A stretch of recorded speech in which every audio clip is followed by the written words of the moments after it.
Well, I appreciate everyone joining today. I think we'll get started right here at 11:30. I am Ryan McGregor. And I'm Mark Gotti. And we're just going to kind of go high level from, there's really 6 considerations. There's a lot more, but we're going to kind of go high level on these 6 considerations.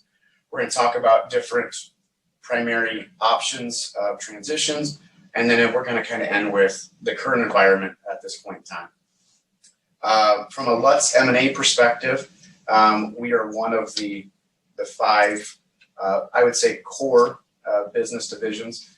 There's Lutz Tech, which is kind of managed IT services and app developers. There's a traditional Lutz accounting, tax, CAS, assurance work. Then you have Lutz Financial, which is a wealth management group, and then Lutz Talent, which helps with accounting and HR placement professionals, talent staffing. So our group is the M&A advisor and business valuation. Really going to focus on that kind of advisory piece of it. Valuation is definitely a part of it, but really kind of focus on preparing your business and when's the right time to take it out to market. From our industries, we're definitely generalists.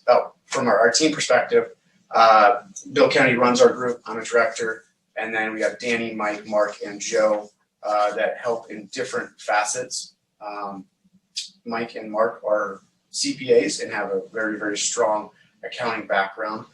Danny and Joe came from the investment banking advisory role. So they have very strong M&A background from that perspective. I would say our capabilities from an M&A perspective, we definitely can help out from a buyer's perspective. We do a lot of that on the valuation side of it. From a true, I would say, sell side M&A advisory is we will coach and we will obviously bring a business to market, but there's those really 5 bullet points that we kind of focus on.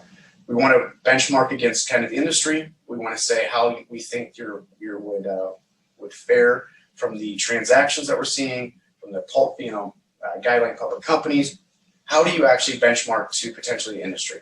And then if you say, okay, yeah, that's a valuation range that we feel comfortable with, we want you guys to move forward, we will then obviously tailor a marketing process for you. Potentially that could include buyer lists, could include going out to competitors, financial buyers, which we'll get into in a second. Then we'll actually obviously work on the transaction for you. That could be negotiating, could be different things where even from a financial statement analysis side of it, where if you don't have an audit or a review, we might help structure your financials a certain way, making sure that adjusted EBITDA is the right number. And then obviously the multiple from that valuation analyzed above. Then the negotiation and the due diligence, make sure that you get all the way through the deal. Our industries, we're definitely generalists, and this is what I was going to talk about a little bit ago. It's really anything that's Midwest focused. Obviously agriculture is a part of that. A lot of manufacturing, industrial. Omaha, specifically has a very strong, home healthcare, healthcare staffing in general. So we've done some of that. Technology, not probably your, Silicon Valley technology, but definitely technology in a flavor of that, where it could be software as a service, could be different, technology flavors. And then clearly from a consumer retail standpoint, we will help out from that perspective. So we typically, I would say, deal size, if we're really going to take out a deal, we like it to have, at least probably $1 million in EBITDA and above, just because our kind of, I would say, our sweet spot, our niche is private equities or large strategics. And so typically they're going to look for an add-on that has at least some major substance to it, which could be, like I said, $1 million EBITDA and above. From a platform standpoint, truly private equity is kind of looking at that $3 million and above.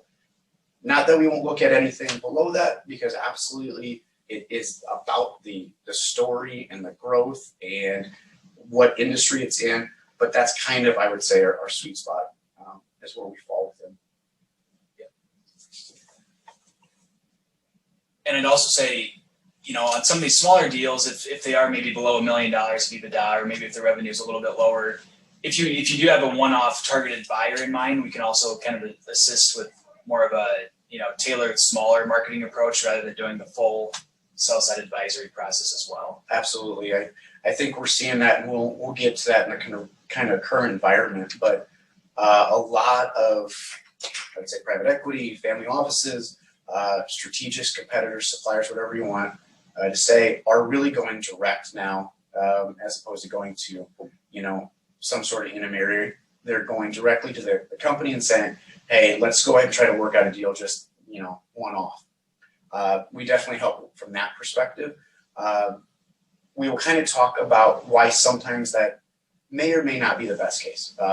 You may not have a backup plan if you're only, kind of dancing with one partner at that point in time. But that's definitely happening right now. From a primary options standpoint, these are kind of what we see, mostly.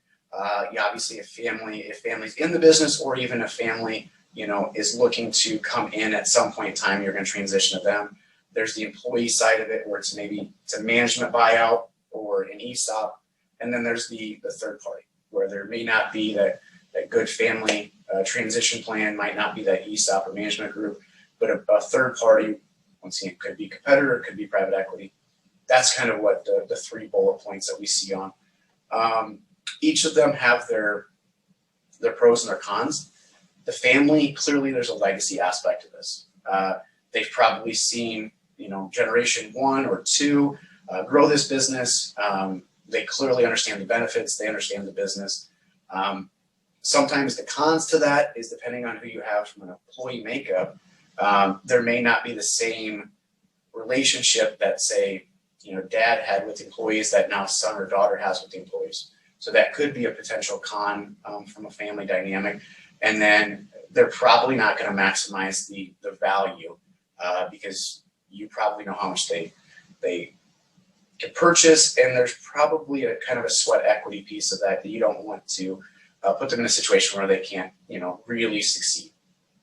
The employee side of it could be, like I said, management buyout, could be an ESOP, could be even a private equity that helps management buy that out. But the employee dynamic, once again, they know the business.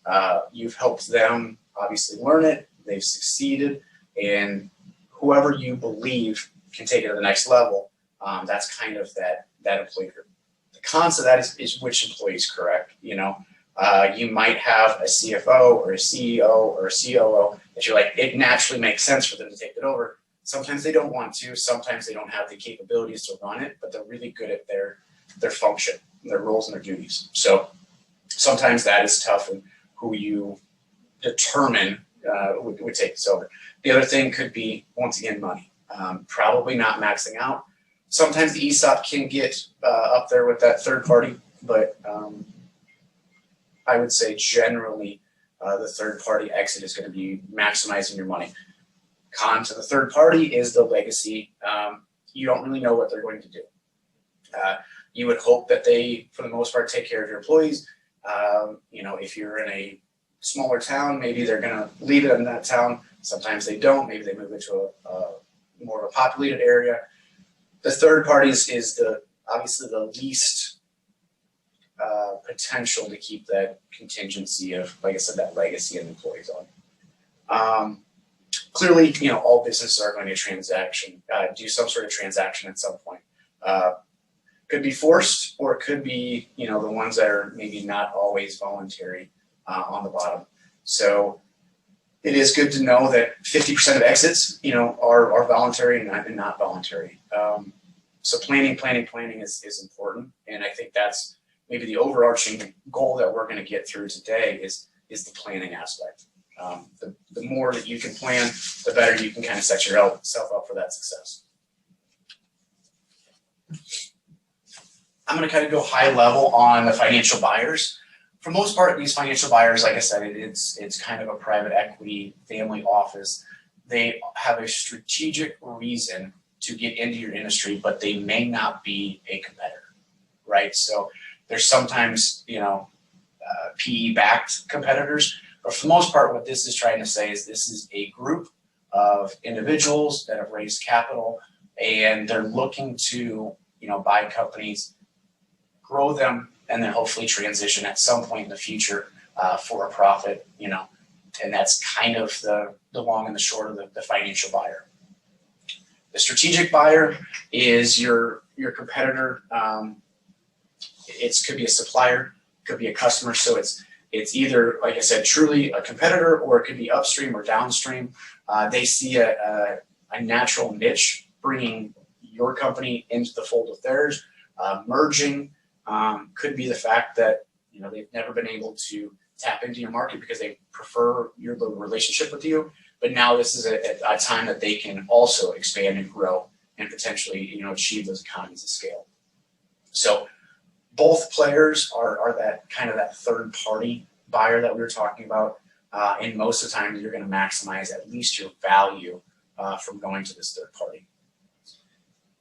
And then that last bullet point between the financial and strategic buyers, as far as the highest sales price, it's usually pretty often that a strategic buyer is willing to pay a higher price, just like from what Ryan mentioned, with any synergies that they may have or any economies of scale through maybe revenue or just cost cutting that can happen post deal. And what we're seeing right now is the strategic buyers are getting a lot more competitive.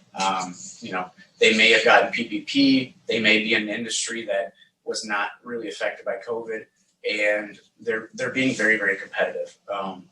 Where it definitely, the cycle swings. Sometimes private equity is just so much more competitive, and then in this situation, I would say strategics may not all the way get there, but they're definitely getting more competitive than historically. Now we'll kind of get into, like I said, these considerations. There's roughly 6 that we'll kind of touch base. It's more food for thought. There's no hard and fast rule. It's not like this is one because this is definitely where you need to start. It's more of a situation of all these really help out the ultimate planning. We always kind of talk about the reverse business plan or post-sale financial plan. That's where kind of this is a psychology aspect of it, and there's the financial aspect of it. There's a survey that says 75% of business owners who sold regretted the decision to sell. Unfortunate part of that survey is we don't really know beyond the fact. We got a couple bullet points on why they thought, one, owners' expectations afterwards, were maybe unrealistic. I think a lot of owners think, I'm going to sell it for $1 million and I'm going to get $1 million in my pocket today. Well, that's not necessarily the case. And maybe that $1 million isn't able to, take them as far as they thought. They might not be able to travel and do all the things that they thought because they were head down in the business the whole time and say, yeah, I just need to get out. Well, sometimes you just need to transition and maybe take some stuff off your plate. So for financial planning, if you don't have any other assets outside the business, this kind of, can be difficult. If by chance you don't really give yourself enough time to prepare your business to go to market, this also is you're going to limit your value. And then clearly from an owner's vision, it's not met. Now, this is where that could be that legacy piece of it, right? If you sell to a third party, they might let go your best and loyalist employees. And now you're having to live with that regret as well. And was that the right time to sell, or was it not the right time to sell? So a lot of this kind of post-sale financial plan is really get with your financial advisor. Is if I sell for X, can I do the goals that I want to? Psychologically, if I step away from this business, do I have hobbies outside of this? Or am I so entrenched within this business that I don't really know what I'm going to do outside that?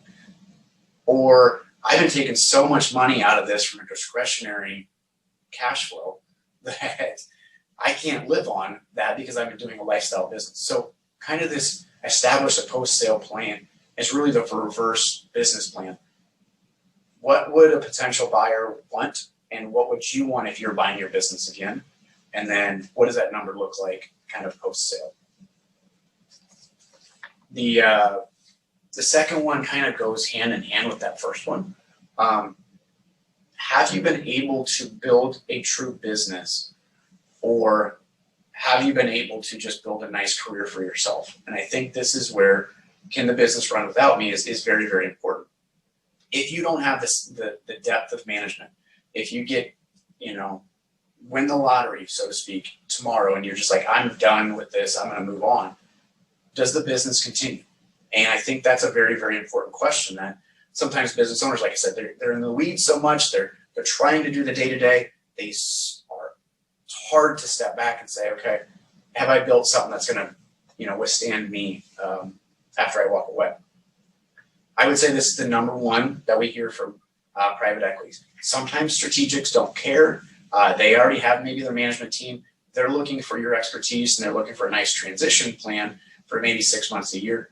Private equities, for the most part that we deal with, want that management team. They want to make sure that there's not much of, a tough integration when they take this over. So they need that depth of management. They need that next layer, so to speak.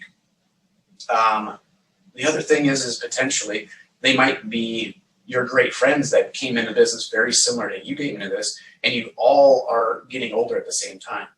You got to make sure that there's not only depth of management, but there's at least 2 or 3 layers beyond that. I think this is one of the ones that most business owners forget, and it sometimes comes back to bite them when they just say, all right, I'm going to take it out to sell, and then all of a sudden these potential buyers start picking apart their business and say, this is not worth what you think it is, because it's all you, unfortunately. You got to separate the professional goodwill from the personal goodwill, at least in this aspect. And I would say the third part, Mark's going to get into here, kind of the earnout piece of it, or the what's my business worth, I should say. Yeah, thanks, Ryan. So the third consideration, what is my business really worth, and kind of understanding a valuation range or a reasonable valuation range for your company is also important. Business owners may often have a perceived value of their business based off of conversations that they might have had with a peer or friend. And usually the business owner has heard that a similar business to theirs sold for a multiple of X. And then the owner tries to apply that multiple to what they think their own X is within their own company. However, unfortunately, the above example is rarely that simple. For example, sales prices, the sales price of a company can be a multiple of numerous things, such as it might be a multiple of revenue, or a multiple of gross profit, or EBITDA, or net income, or book value of equity. And so there's definitely multiple X's, and it depends on the industry and the type of business where the multiple is the most common. And so each business has its own value drivers, and the X that the owner thinks he or she should be applying that multiple to is usually not correct. So generally the multiple is usually a multiple of EBITDA. And so we'll get into EBITDA in a little bit. But we definitely recommend that business owners hire a valuation expert to assist them with understanding, their business worth and what a reasonable valuation might look like if they were to sell. And so the whole valuation process is kind of one of the first parts of our sales side process that we'll kind of get into later. And I think you touched on it. If you're talking financial advisors, it's probably a gross commissions multiple. That's just kind of natural in that industry. If you have an asset-heavy business where you're really having to plug in a lot of CapEx, sometimes it's EBITDA minus CapEx. Trucking companies come to mind in that situation. Could be, on lower businesses, it could be that seller's discretionary earnings. So you're really adding back all the owners taken out and saying, okay, that could be a lifestyle business. Once again, as you move up and down that income statement, the multiple, changes. Obviously, multiple revenue is a lot smaller than multiple EBITDA. And so now we'll get into a little bit more detail around cash flows and EBITDA. Buyers usually need to get an understanding of the cash flows of the business post-acquisition, because most buyers are going to be basing their purchase price off of what cash flows they can expect from your business if it's sold. And usually they do that by making adjustments to the historical cash flows, or if a company that's being sold if there's pretty solid projections and if the income stream is pretty reliable to estimate going forward. Buyers will look at projections as well. But it's definitely not uncommon to see owner discretionary expenses included as the most common add back to whether you call it net income or EBITDA when we present financial results to prospective buyers. And so, maybe the primary example is if you run a company and if it breaks even every year, but you're paying yourself a very high owner compensation, whether it's through salary or through bonus. If you were to normalize your owner compensation to say, okay, if I could retire, what would I need to pay someone to replace me? And so you'll see that a lot of highly compensated owners, we can make cash flow adjustments to show, okay, if a strategic came in, they wouldn't need to pay you your full salary. And so therefore your cash flows should look a lot better post-acquisition. And so again, usually the X from a few slides ago, this X multiple that we're talking about, it's usually a multiple of EBITDA or cash flow. And so now we'll get into a little bit more detail around defining EBITDA and how that relates to cash flows. So EBITDA stands for earnings before interest, taxes, depreciation, and amortization. Or in other words, if you start with after-tax net income, and if you add back income taxes, add back interest expense, add back depreciation and amortization expense, that's how you get EBITDA. And so you'll hear a lot of, whether it's a business broker or an M&A advisor, talk about EBITDA and multiples of EBITDA. That's kind of the definition of EBITDA. And so when assessing how to value a business, buyers will typically focus on adjusted EBITDA as their primary metric. And EBITDA or adjusted EBITDA equals the operating profitability of the company before any impacts of the capital structure or the income taxes or non-cash items such as depreciation and amortization. And so EBITDA is really, or adjusted EBITDA is really trying to normalize the earnings of the company in order for a buyer to be able to, compare the profitability of your business to any other businesses within the industry. And it kind of helps to get your earnings onto a more, normalized level and be able to understand the profitability. And so then in this example, how we talk about adjusted EBITDA, maybe adjusted EBITDA is the multiple that your peer said they sold it for 5 times adjusted EBITDA. That may very well be, or depending on the industry, it might have been 3 times multiple of revenue. If it's a very quick growing software technology company, you can definitely see how these multiples that you're applying the figure to definitely matter.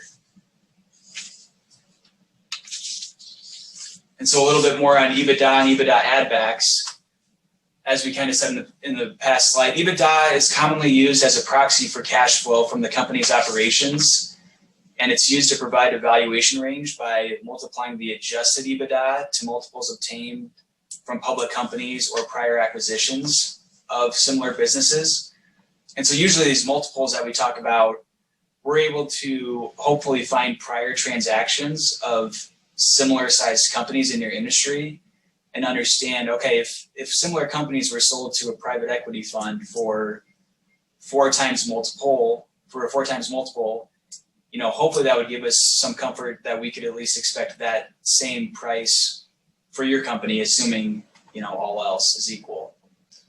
And so adjusted EBITDA removes various one-time, irregular, or non-recurring items from the operating results of the company. And just like there could be cash flow add backs, there might be negative adjustments that could be incorporated to your cash flows for any new expenses that will be needed going forward. For example, if you don't have great management depth, you might need to, hire a new manager after you retire, or maybe you're the business owner and you own the company building, but you're not charging rent expense. And so the new strategic buyer or PE fund might need to start paying you rent. And so adjusted EBITDA could either move up or down. There's something to pay attention to there. And since companies are often valued based on a multiple of adjusted EBITDA, the expense add backs directly impact the value of your business. And so once you're going through a sales process, it's really important to understand what add backs might relate to your company, along with any negative adjustments too at the same time. And so these last 3 bullet points are just kind of a little valuation overview of, a potential sale of a company and understanding the cash flows that the owner might receive post-sale. And so adjusted EBITDA times this multiple, we call that equaling the enterprise value. And the enterprise value minus any interest-bearing debt plus cash equals the equity value. And so usually when a company is sold, it's usually sold on a debt-free, cash-free basis. And so you may think your company's worth $5 million, but if you have, let's say, $2 million worth of long-term debt, your equity value would then be 3 because you'd receive the $5 million of sale proceeds, but then you'd have to pay off your debt. And so your equity value would be about $3 million. And so then that equity value equals the amount of net sale proceeds received by the seller prior to any sale transaction costs, such as advisor fees, legal fees, and then also any income taxes that the seller may have to pay on the sale.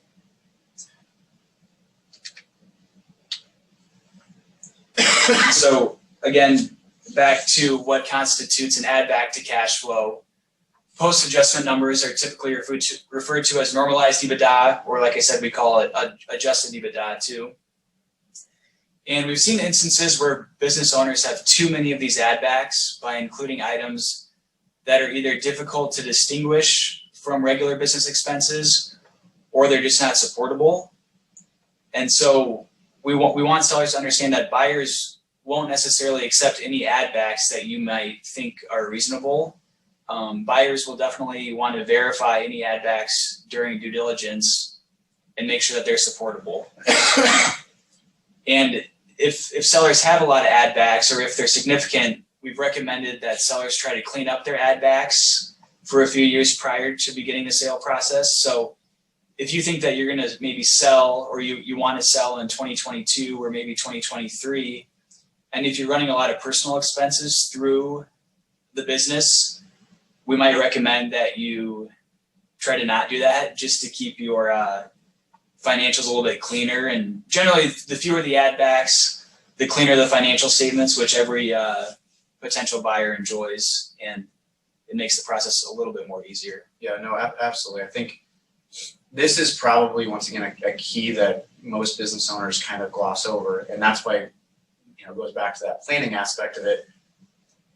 We all want to be tax advantageous, right? No one wants to pay any more taxes than they possibly can, or within the reason.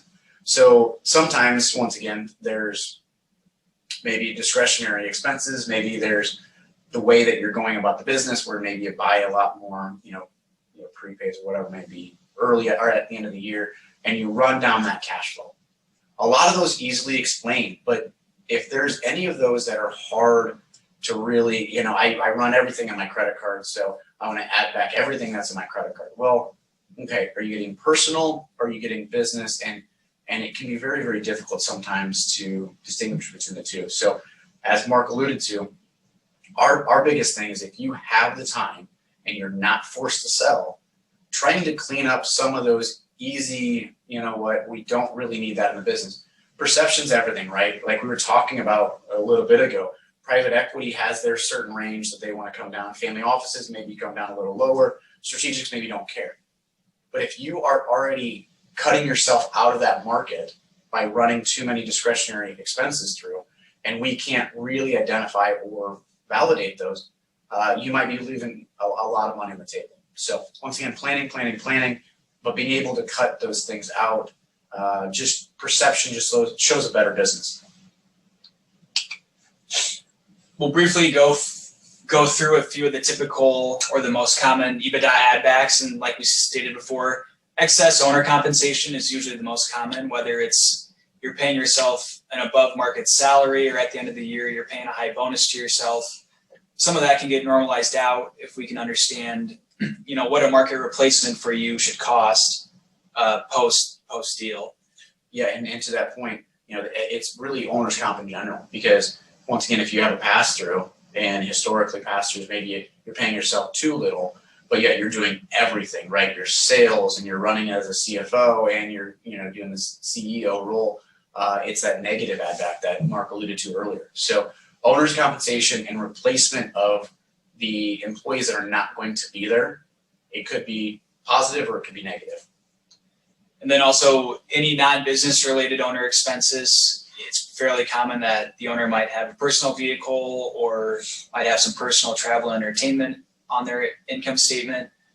Also related party rent expense, whether it's renting real estate or equipment from the owner. The business owner may not be charging market rent. It might be above market or below market. So we'd want to understand what fair market rent should be. And then any other non-recurring one-time expense items. Common ones are professional and consulting fees, or you might have had a software implementation, or there might be insurance claims such as, at least around here, maybe flooding, or potentially any COVID impacts if those are supportable. I'm sure buyers might push back a little bit on some of these COVID impacts, but it's important to keep in mind there are certain non-recurring one-time expenses that can definitely be added back to your cash flows. And then a few key business value drivers. These are factors that buyers kind of consider outside of just looking at EBITDA or maybe looking at, other just true financial metrics. Management strength and depth. Can the business run without the owner once you are to step away? Having recurring revenue streams from customers, that helps reduce risk. And same with the diversified revenue base or low customer concentration. If you have favorable contracts with customers and suppliers, maybe you have really good payment terms with your suppliers, or maybe you pay quicker to your suppliers and you're able to get a pricing discount, that can help. Having leadership in your industry, having a clear strategy, process, and operations, kind of having a turnkey operation for particularly private equity funds. If they want to kind of come in and buy your company as is and have the management team continue to run it, they prefer a turnkey operation. If you have a solid growth profile, or if you have the ability to show better growth in the future, that's important. Also then, comparing profit margins to your company, if those are above industry standards. And then also it helps to have reviewed or audited financials by a reputable CPA firm.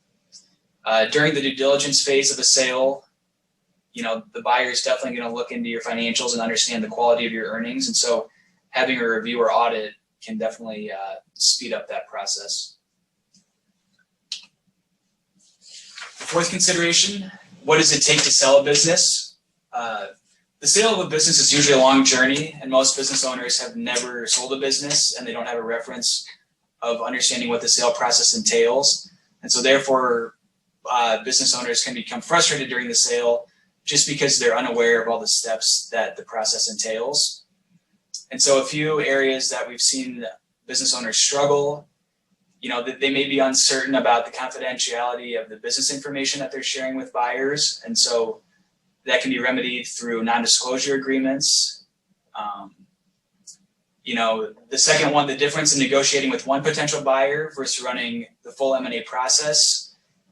When we run a full M&A process, we usually work with multiple buyers, and therefore you can keep the timeline of the sale more on track. Rather, if you're just working with one potential buyer, maybe that potential buyer is kind of running the show. They might be able to kick the timeline, or they might be able to negotiate the price a little bit more compared to having multiple potential buyers out there. And then also understanding the level of detail involved in the due diligence process. A lot of owners struggle with understanding just the length and the depth of the due diligence phase. Yeah, and I'd say just even to the end of this point, and you can go to the next slide, Mark, and just kind of show a typical, timeline. Obviously, it could be shorter or it could be longer than this, but to that point, having some sort of, intermediary that's on your team, could be a broker, could be M&A, could be attorney, whatever it may be, to help, because at the end of the day, you're still running your company, right? So you have to run your company, and then on top of that, figure out who is the people that we trust, because a lot of this time it's confidentiality. So do you bring in your CFO? Do you bring in your controller to help with these financials? Who's putting these together? Who's helping you, with these adjusted EBITDA? Who's helping you with determining what the multiple is? there's a lot of this pre-marketing marketing phase that it can be overwhelming. And before you even get the process started, it can feel like you're major uphill climb, I should say. Yep. Yeah. So like Ryan mentioned, the full M&A life cycle could be anywhere from 4 to 6 months, or it could, it can last up to a year, and it can even go longer than a year. And so there's a little bit of information on each phase of the life cycle. We won't necessarily go into too much detail here, but just understanding that there are certain phases that might go a little bit quicker and a little bit slower than the other. But the full life cycle from, say the first day that you meet with Lutz M&A to when the sale occurs, it can be well over 6 months. Okay, on to the fifth consideration. And this is kind of part of the due diligence phase from the last slide. What financial information do I need to present to buyers? During the due diligence phase, buyers request a significant amount of financial information about the company. It's not just the year-end tax return and your internal financial statements for the last 5 years. It's going to be a whole lot more than that. And buyers are expecting accurate and timely financial information when working on an acquisition. However, many times sellers are not used to producing these timely financial statements. A lot of times, small family-held businesses might only prepare financial statements once or twice a year, and the tax return may not be completed until April of the following year. And so when you're working through an acquisition, these buyers are usually considering the financial results under a trailing 12-month calculation. And so if you're selling the business, this summer, they're going to want to understand what the monthly financials look like for the first and second quarter of 2021, along with, the 2020 financial results. And exactly, and especially right now, and once again, we have a couple slides in the current environment, but right now with COVID, that timely financials and adjusting out, and what was it, 19, and then before COVID hit, and now how is that compared to post-COVID? It's become, depending on the industry, depending on the company, that those timely financials and trying to compare apples to apples. Are you trending upward? Are you trending downward? Have you been affected? Have you not been affected? Those are some difficult questions right now from a seller's perspective. And the last consideration, what are the tax implications on a business sale? A lot of times buyers are surprised on their tax bill when a business is sold, which is understandable. But most businesses that we're working with are usually structured as an asset sale, where the buyer acquires the operating assets of the business being sold. And there can be significant tax implications to the seller based on the entity type of the business that's sold and how the purchase price of those assets are allocated in the transaction. And so a lot of times buyers might think, well, if I were to sell my business, I'm only going to have to pay, at least for tax purposes, I'm going to have to only pay capital gains taxes, which are lower than ordinary tax rates. However, depending on if the sale is an asset sale where the buyer is just buying the assets of the sale, or if they're buying the actual stock where it'd be a stock sale, taxes can definitely change depending on the transaction type. And so with an asset sale, you might have to pay some ordinary income along with some capital gains, whereas a stock sale, you'd only be paying capital gains taxes. Yeah, and this is where, once again, I'm going to sound like a broken record, but it goes back to planning. When you go back to that first, kind of question, second question or consideration, what's my business worth and what does that mean?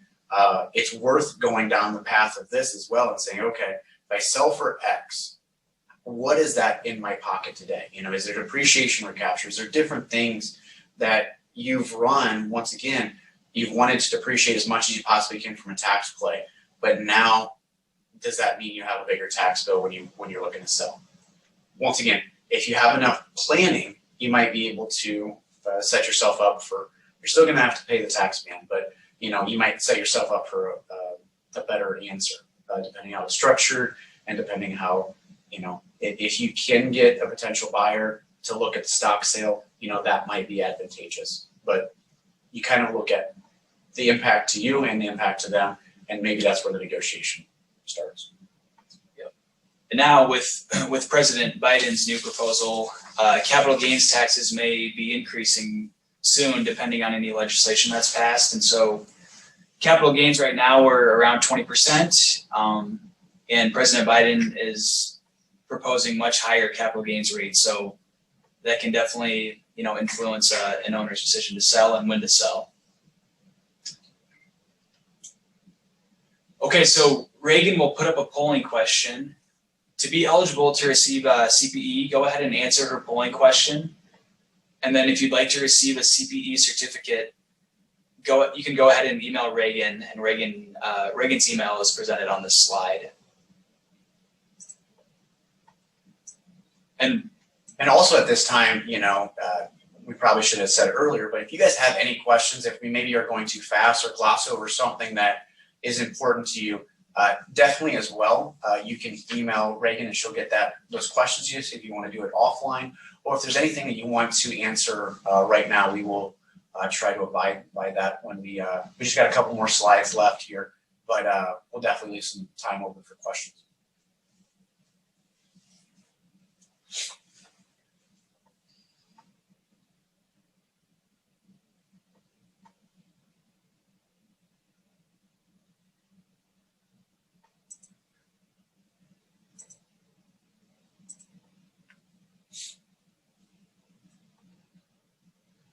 All right, we'll just kind of go high level. Like I said, we just got a couple more slides here.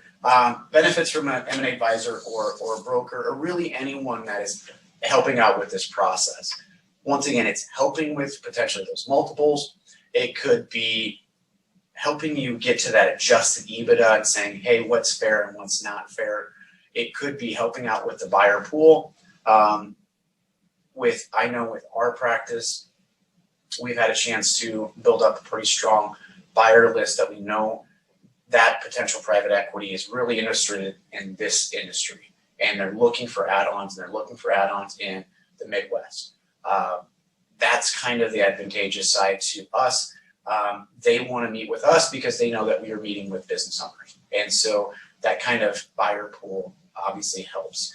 If by chance, like Mark alluded to earlier, you go and you get approached by one potential buyer, and that buyer just does not, for whatever reason, does not execute the deal.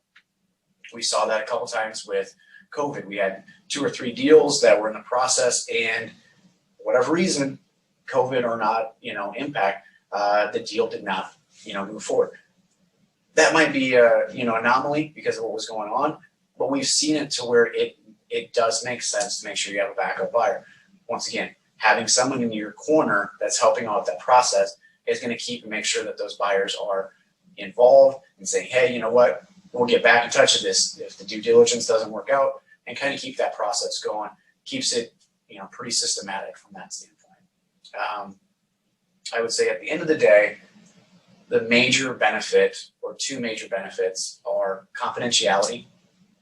If you are the business owner, you're going to call your competitor. That's immediately, you're going to get into conversations that maybe you're not ready to get into at that point in time. If we're working for you, or a broker is working for you, or somewhere, is in your corner, we can have those questions and say, oh, you know what, that's a great question. We'll get back to you with that answer. We can kind of keep you at arm's length. The other thing is, it really does add some confidence to the deal if they know, these potential buyers know that someone is in between. They tend to sharpen their pencils. They tend to make sure that they don't know who they're going against at that point in time. So confidentiality is key.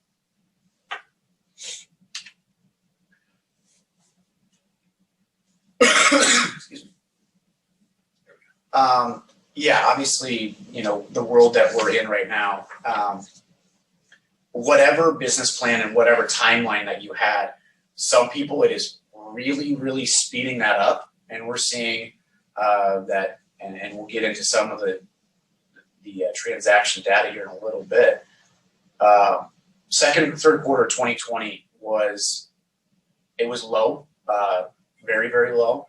And fourth quarter picked up I think everyone anticipates if capital gains do rise or different things from a tax change, there could be a very, very active M&A cycle in the next 12 months to 18 months. And so having those answers of, was I affected? Was I materially affected? And have I been on the other side of it? You know, is it a situation in March, April, May? Yep, that's a blip. But now we're getting close to that trailing 12 where we don't have to explain that out anymore. We have a great backlog. What's the future look like? What's the growth? There's been certain industries that have absolutely won in this scenario. And there's others that have been extremely affected. So be ready for those questions because they're definitely going to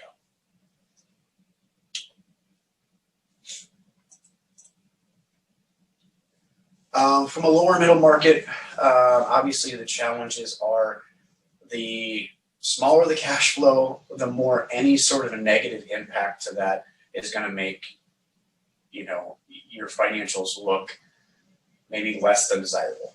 So because of that, you may end up putting your process on hold. And like I said, those 2 or 3, I know those deals stopped at that point. It is really hard, and it's hard to then say, okay, I've been just battling through, you know, PPP may have helped, but I'm just trying to get my head above water at this point. And 6 months ago, you know, I didn't even know where my business was going. 12 months ago, we didn't know where the world was going. 18 months ago, I was trying to sell my business. And so that's a world of emotions at that point. So now it's, okay, how do you restart these?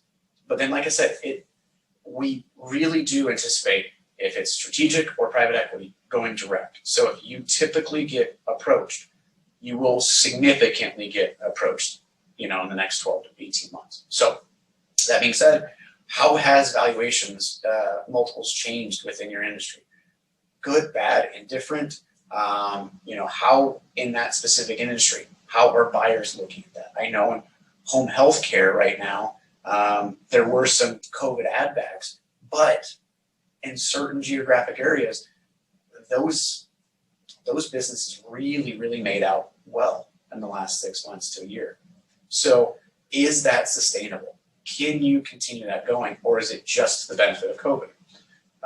And then obviously with the proposed tax changes, that's got to be on everybody's mind right now, and that might accelerate someone to kind of get off the hump and sell their business earlier. I'd say the last kind of main thing is just really kind of focused on, like I said, where's the M&A volume at? We see data roughly a couple months to a quarter behind, where we're seeing it in fourth quarter was definitely on an uptick. We anticipate first quarter is going to be very, very good. When we have a chance to talk with our private equity contacts or large strategics, they are extremely active. They got a lot of money and they want to spend it as much as they possibly can. That being said, you have to be cautious because it does depend on industry. It does depend on the depth of management. It does depend on how you can answer those COVID questions. All those things still matter. But we are seeing that, you know, average valuations were up essentially a full turn. So essentially what that means is historically, if it was a 4, it might now be a 5. Good companies are continuing to sell and sell at a premium. But yeah, just long and short, I think, of the whole presentation is if you've been doing your planning and you're ready to exit, there's probably a good outcome for you. Not saying that if you haven't planned, there's not a good outcome as well, but it just obviously helps to have your ducks in a row. Know what that value is, know what you need when you have the sale, know what your tax implications are going to be. All that stuff, it just, the more information you have, the more you can make an informed decision. So I've got nothing to add. So we are a little, we're roughly at 50 minutes. So once again, if anyone has any questions, we are more than happy to stay on for a bit and answer any of those questions. Or like I said, you are more than welcome to email us and we can answer those offline as well. Yeah, we'll go ahead and open up the chat for a few minutes. Like Ryan said, and we'll wait around for a few more minutes.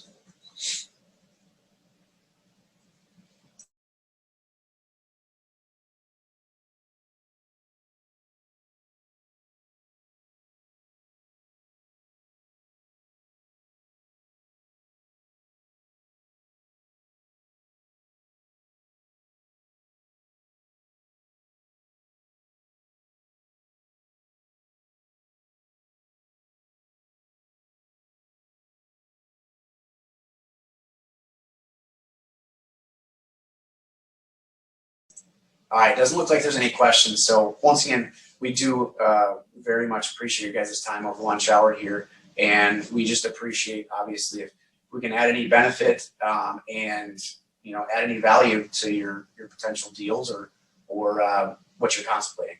We appreciate that. So thank you.